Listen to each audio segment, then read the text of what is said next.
Hello, everyone. It's great that I can share this session with you because I think bringing life to the digital products that we develop and use every day is very important. So I'm very happy to be able to share this with you. If you lived in Melbourne, Australia, and I told you to meet me under the clock at Melbourne Central, you'd very likely know exactly the place I'm talking about. It is this bustling hive of energy and activity that's inside the promotional court of a shopping mall in the heart of Melbourne City. And as you can see here, if I meet you under the clock, what you actually come into is this bustling sea of activity, all kinds of things happening at any given time, particularly in the evenings and on the weekends.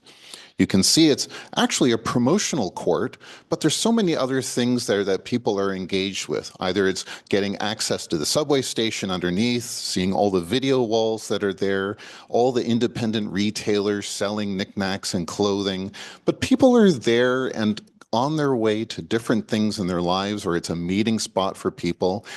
And the clock itself is quite fascinating because what happens is throughout the day, it opens up and animates, and there's characters that move around.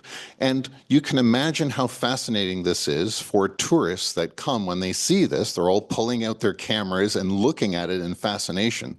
It's a relatively simple premise, but I must say it does the job. Ultimately, though, when I say to meet someone under the clock, there is a certain emotional connection with this space. And it conjures up the feelings of having all these people present, things that are happening and the sights and the sounds. It feels alive. And you can see here, what's interesting about it is this tapestry of all kinds of layers and different uses and different bits and pieces all put together. And in the middle of the atrium is something called the Shot Tower, which is a historic building that is literally baked inside of a modern shopping mall. This all gives it this alive feeling of mixed materials and architectures all in one space, lending to this overall feeling that you get when you're there. Now, when you look at something like this cafe, which may be modern and look very clean and somewhere you'd want to be, it doesn't feel particularly alive. There's nobody there. Maybe the barista is behind the counter and just checking their phone. It doesn't particularly feel like somewhere I feel energized with and feel like it's alive. Now, if we contrast that to this scene, where it's bustling and there's this energetic feel to it, people are talking, you can hear the espresso machine firing up. We feast on this social energy as people. It nourishes us to see the presence of other people and to hear those sounds. And this is very important to think about when we start to eventually talk about digital products. When you may travel around the world, you may see very modern, new master planned communities with large walkways and plenty of space for people to go and walk and go about their way. But something feels hollow about it. Something feels kind of lifeless. These corporate master planned communities with cookie cutter stores that are all identical except for the badging up front and the interior design, it leaves you kind of yearning for something a little bit more. Contrast that to all the little alleyways and side streets in Europe and throughout Asia and Southeast Asia. It has a vibrance to it, has a soul. And what's interesting is that it's very organic in its creation. It's not one company deciding this. It's 1,000 little shopkeepers and different themes and different topics, different architectures, all coming in at different times. So you have this amazing richness. That really feels alive. This is what tourists want to go and see and feel and witness and experience themselves. And you can see no matter what corner, you're curious and intrigued. What's around that next corner? I want to know. Maybe it's something very intriguing. And that's what you want. You want people to be drawn into what's next. Now, I think it's all of these bits and pieces that were all created by different people at different times that creates, I think, what I'd almost call sort of this deliciously fascinating landscape. Living in Vietnam, both here in Ho Chi Minh and Hanoi, I am given this wonderful wealth of all of this in abundance in every street corner that I look at a street level, all of the buildings are completely different from one another. And there's so much to visually look at and take in. And when you're at a bird's eye view, again, modern meets traditional in this amazing way. And that interaction makes it feel alive and engaging. Even when I think back to events that I've been to, this event here was a rum festival that I attended here in Ho Chi Minh. And it's all about tasting exotic rums from various distilleries here in Ho Chi Minh and across the region. And some would say that it's about tasting rum, but actually, it's about experiencing rum with others. The rum was simply the connecting common theme that brought us all together to enjoy this time in this venue. Even things like cars these days, customers expect the aliveness of the car. When you get into a modern car, you're greeted with all kinds of sounds and 3D and animations, and even all the switches and buttons have incredible level of tactile perfection, and it almost makes the car feel alive.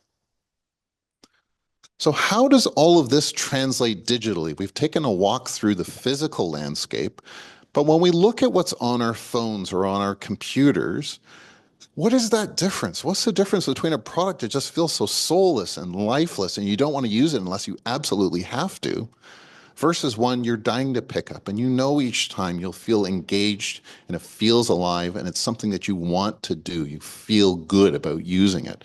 And that's what we're here about today, to figure that out and to try and dissect what goes from soulless and can be turned into something vibrant and alive. Because I think as humans, we're subconsciously and consciously picking up on all kinds of cues, whether it's in the real world or digital, about the aliveness of something, about a place, a product, an event. Does it feel alive to you? And that's hard to fake. Those cues are genuine, and these are important parts of our species being able to pick up on these things. And so let's delve in some examples of aliveness in our digital world. And I think there's no better way to do this than in e-commerce. It's a great example of this. And I think the first thing we need to do is go out and buy a rice cooker, which many people do here across Southeast Asia. And I want to show you this first example of a rice cooker on a marketplace, very mid-range, very typical product that you would very commonly come across. And let's go through that product detail page on that marketplace website. And what you can see here is you have the standard fare kind of close-up image, you have the category, and a brief summary about the features of this product and kind of what it's capable of doing. It has a warranty and some other basic information. And they happen to be selling underwear in the recommended section. What a wonderful joy. How does that make you feel about the product? Think about that. What is it conjuring to you about how this product fits into your life? Let's look at another example now of a relatively similar marketplace in a different part of the world with an almost the same mid-range rice cooker machine. And let's go through that again. So we start with that same very similar top segment that you see on many e-commerce sites, and it starts getting into suddenly some of the other products by the same manufacturer, which is fine. And then we start to do this deep dive about what is this product? Where does it kind of fit into your life? Doing a zoom up of the dashboard, all of your family members enjoying the food that it can make. It's making meals around the clock. It's showing its versatility from morning until night. It's showing certain features or certain types of food you'd be wondering whether it's capable of doing. And you can see there it's nurturing their family and their children, which is great. It just keeps going on and on about all these facets to really satisfy, is this the right product for me? technology and how the layers of the cooking element are done. It's easy to wash, which is what everybody wants. Comparisons, how the rice is cooked in great detail.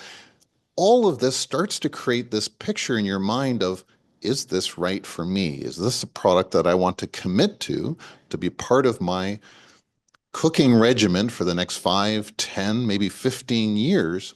And so what does this do compared to the first option? To give you a clear picture of what this product is in such detail. So social proof. This is a really important part of aliveness. And through the function of doing social proof, you actually bring aliveness to the website. So that same cooker that we just looked at and we got all the details about, that's the manufacturer's ideal perspective. Everything just perfect to show you how amazing this product is. But when you complement that with a review system such as this, where 630,000 people were willing to evaluate the product, but strikingly, 1,900 of them were willing to take a video of the product and upload it onto the website. So what you can see here is the product in its genuine, real use in real households under real situations, cooking real food for real families. Suddenly, the polish of the manufacturer is completely evaporated, and now we're dealing with the real product. And this is something that we have to think about, where you have the polish, but you also are backing that up with the real life experiences. This brings aliveness to the product.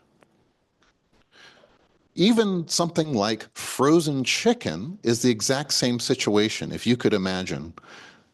They ship basically frozen chicken to customers.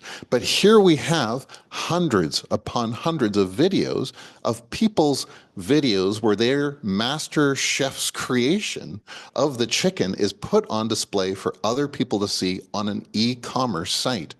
And so you can imagine the community that this starts to bring together when other people are curious about what they can do with this chicken. And not only that, but the people that have actually done these videos, you can be assured that they'll come back to see if other people have responded to and liked their creation so that it'll perpetuate them to do more.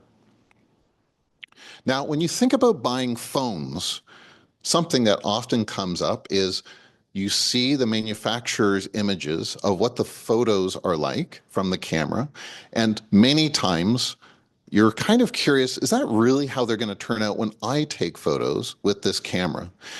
And the interesting thing that this retailer does is says, not only do we have 2.5 million ratings and 30,000 reviews of the phone, subjectively showing all the details and what they think about this phone, but they also have 6,400 real images taken by real people with that phone. We've now created a new level of authenticity about what this product's performance is. And so what we've seen with what I've given you as an example is the power of reviews, and even to the point where some of the retailers are willing to pay for reviews because they realize the importance of doing this to build community and to build authenticity in the products that they sell. Another element to social proof is that if I'm couch shopping and I'm wanting to buy a new couch, the tipping point for me may be that I may be willing to spend $2,500 on this couch, but I'm not sure, are other people buying this? But when I see that there are 7 other people that had recently purchased that exact same couch, maybe that's the tipping point. It's just showing me that, yes, other people have decided to buy this product. When you have retailers like Cotterbrook, what you actually see is this blending of what people are accustomed to now, which is purchasing on social media and basically C2C purchasing. But when they apply that same aesthetic look and feel and functionality to a larger marketplace e-commerce experience, what you have is something that speaks much more directly to a common modern consumer in the way that they're used to seeing it in their social feed. So it's that perfect bridging of bringing those two worlds together while still being a very large scale marketplace. Now, anybody that has made an online booking of travel over the past 10 years knows that the masters of social proof and creating a sense of urgency and letting you know that other people are also there vying for the same hotel space are the travel industry. These guys really know how to create sense of urgency through showing you that other people are active and doing things. 56% are already sold out of all the hotel spaces that you're actively looking for your trip. 68 times that hotel has been booked by other people this week. And if there are listings where it just sold out, it lets you know, hey, if you're not acting quick, these hotels just disappear. So it's creating not just a listing for you, but making it evident it's a listing for you and everybody else. Let's talk about motion and interaction, because this is something that's become very important over the past years to have some light animations that give what would otherwise be a very static experience more life and engagement. So, for example, in this product page where it's selling that this is a new organizer for your life, a very light animation helps to draw you in and kind of be part of this page.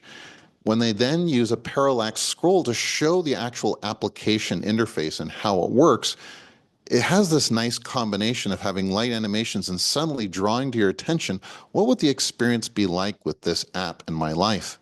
And when you drill down further, what's interesting is that it becomes interactive. Because when you're bringing in a new app into your life, you're kind of wondering, if I just want to use it for something basic, is it right for me? If we go more advanced, is it going to have all the features I need? So when you're scrolling through and it's adding features interactively as you scroll, it beautifully does this in a way that makes it feel like the site is responding back to you. Even little subtle details like the Play Store, where you can see just subtle animations there, they don't go unnoticed. Or even how a transition happens where you're doing a subtle swipe and that nice gradient and pulling that graphic back into the background adds a little more life into the product, which would otherwise feel very static. Even my phone, as I shift it back and forth, the storage capacity in there actually waves back and forth as I move my phone, kind of bringing an aliveness to my phone. Now, what's interesting here is the huge increase in the amount of online shopping that a lot of us have witnessed, where you're actually engaged with the live seller and being able to talk with them, asking them to show you different variations of the product or close-ups or certain angles or to try certain things on in certain arrangements. That level of interactivity, of course, brings amazing levels of aliveness. Now, what about products in action? What's something interesting about Madewell, this would just be a normal montage of different images reflecting different lifestyle shots of people using their products. But what you actually get when you hit the page is a series of inline videos showing it in action. You can see the materials, you can see them actually in these settings moving around, which really does bring it to life. When you're looking at products that you traditionally bought at brick and retail stores, but now you're buying digitally, you kind of want to know, what are you actually buying? What is it that you're getting in the package? And so with this retailer that's online, it's giving you close-ups. It's seeing the person interacting with the product, showing what you get in the package. Again, it's bringing it to life, which would have otherwise been just a static image. Even when you're investing into a new platform that you're going to be using, you want to get a sense of what the interface is like. So when you have animations that are showing quick sequences to show how quick and easy it is to actually move around and get things done very quickly on an interface, it really helps to sell the concept to people that are unfamiliar with the technology. Even hardware manufacturers, they know the value of doing inline animations, small videos, and things that capture the moment of using the product and the outcome and the experience of using the product. And you can see here that this manufacturer famously makes it so that you can see as you're scrolling down the page all of the life experiences that you can capture in various ways with their products. And this is so engaging because as you move through the page and you use your mouse, it is actually responding to this. This is the product coming to life for you in the best way possible online. And what it does at the end of all of this is captures it in moments like this, where you're with your loved one, you're capturing that moment on the beach, and it's this product that enables that.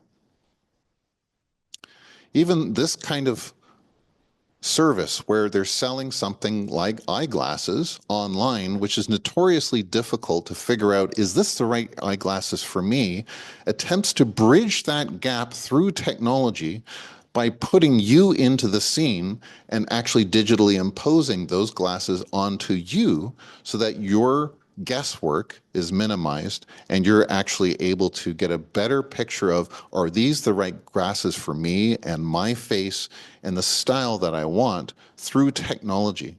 And a lot of the times when you want to do these kinds of technologies, there's a lot of resistance because of the cost, the technology, and all of the things that go into it. But when you've solved a major hurdle that a retail segment like eyewear struggles with this kind of innovation, it's worth to pursue. It's worth to try and find the ways to overcome the technological boundaries and being able to do something like this where you've literally put the customer into the shop experience online. Even something like a mattress, which has been historically difficult to purchase, even when you're in the store, it's very hard to sense which one do I want. So online, it's even harder. So by having videos like this, pressing on the material to show how it feels or that the material breathes and that the airflow goes through, these are all very important steps to make the product come to life for the audience. And so what we have on this last segment is that you see a cross section of the bed's manufactured way of having all the different layers. But did you see that? The mannequin on the top breathed. You can see here just a slight breath.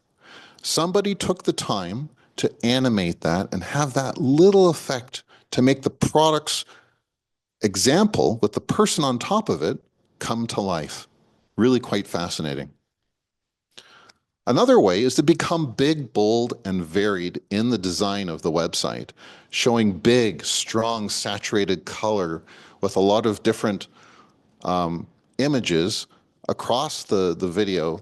So you can see here, these are very traditional brands that have reimagined themselves into something that looks nice and strong and bold. And I think this often helps to bring the product to life for the users.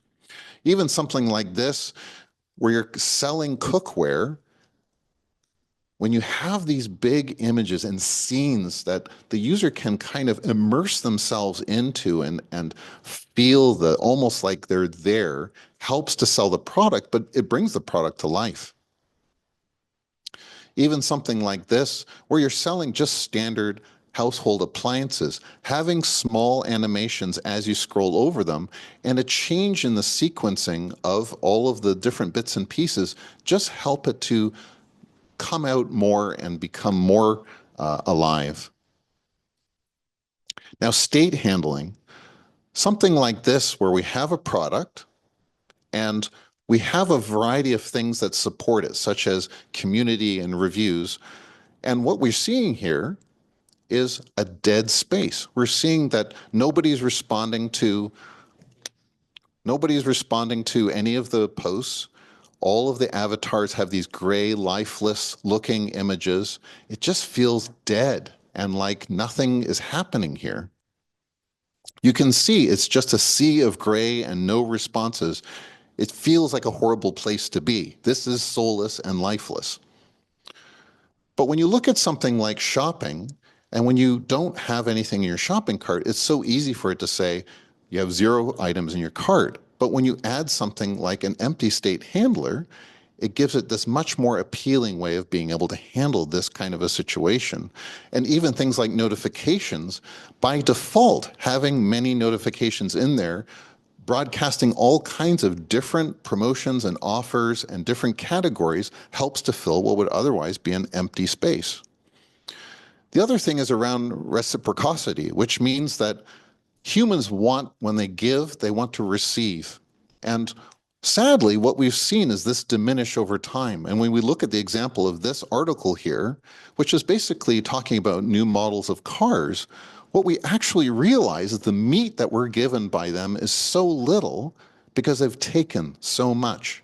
So all of the red area here is actually just advertising and take, and there's not much give. And users really feel this and they resent it, and it doesn't feel alive. It just feels like an advertising vehicle, and you're left with almost nothing in the end. Even the very Zoom platform that we're using for this event, when you log in, when you look at what you're greeted with, is 1,000 opportunities to subscribe and to upgrade and to purchase the Pro Plus plan and all of these things, extracting from just being able to do the task that you came to do. One last thing before I wrap up. Never underestimate the power of the written word. How many books have you read or powerful opening captions on a website that intrigued you to want to know more have made you realize how powerful words are? Content strategy, UX writing is to craft an authenticity, a clear picture of what you're selling, and bringing aliveness through words. It is an incredibly powerful element that should not be underestimated. And this always has to be considered, not just the design images and the layout. So to wrap up, put design aliveness as a part of your design process. Have a checklist for different cues about aliveness, and making sure that instead of focusing on just features, consider what will bring aliveness into your product, and make sure that when you have design teams that they're passionate about the product, because that passion shows through back in the product itself to the customers. Make sure that aliveness is present in the design system, and do workshops in your company to say, does this product feel alive and why? And what can we do to make it more alive? And challenge the roadblocks that stakeholders put in place to prevent it. And finally, by putting love in your product will have soul. That's it from me. Thank you very much for everyone that's on this call, and I hope you enjoyed this session, and I hope you go out there and make products with aliveness and soul. Thank you very much.